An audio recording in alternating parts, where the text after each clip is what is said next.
Надлежните не смеат да бараат оправдувања ако малолетни деца кои се под заштита на државата со денови ги нема. Реагираат од меѓаши по информација од МВР дека во домот 25 мај 3 деца се водат за побегнати. Според Драги Змијанац треба многу да се инвестира во кадрот кој работи во домовите за деца. Мора да се работи со тие деца, кадрот треба навистина да одговара на предизвиците и да се инвестира во него.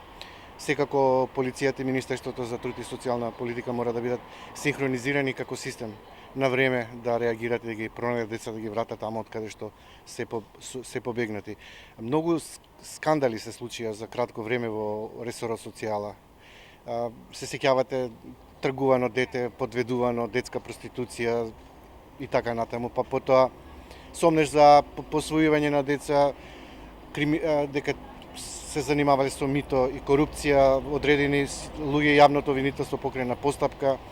Потоа имаше случај за сомнеш дека наводно штитенички им биле киднапирани децата во гинекологија и тоа треба да се докаже, па потоа скршен череп на дете кој се бори за живот, па 3 деца изгорени, сето тоа изгореа во пламен пожар во Велес. Сето тоа говори дека Министерството за труд и социјална политика и покрај напорите кои очигледно дека се труди да промени нешто, не може да се вади на тоа дека тоа се случувало со години. Бегаат малолетни деца кои не се под ничи надзор, а не се кривично одговорни.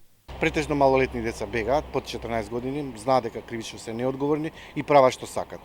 Ако прават децата што сакаат, тоа е индикатор дека воспитувачите, тие таму кои водат грижа за нив, не може да се справат со нив. Децата кои излегуваат од воспитно-социјални институции треба да пораснат во совесни и работно способни граѓани. Веќе трет ден ни трага ни глас од 3 деца кои избегаа во четвртокот напладне. Од Министерството за труд и социјална политика уште вчера за Алфа рекоа дека се запознаени со случајот, но се оградија дека не објавуваат ништо, се додека полицијата не излезе со официјален извештај. И денеска во телефонски разговор ни го потврдија тоа. Од МВР пак не известија дека истрагата е во тек. Каде се во меѓувреме трите малолетни деца кои се на возраст од 11, 13 и 14 години? Дали се кај семејствата или роднините, од каде малолетниците со причина биле одземени за државата да се грижи за нив?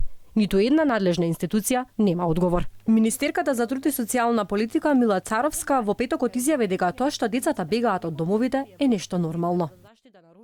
Откри скандалозен случај на детска проституција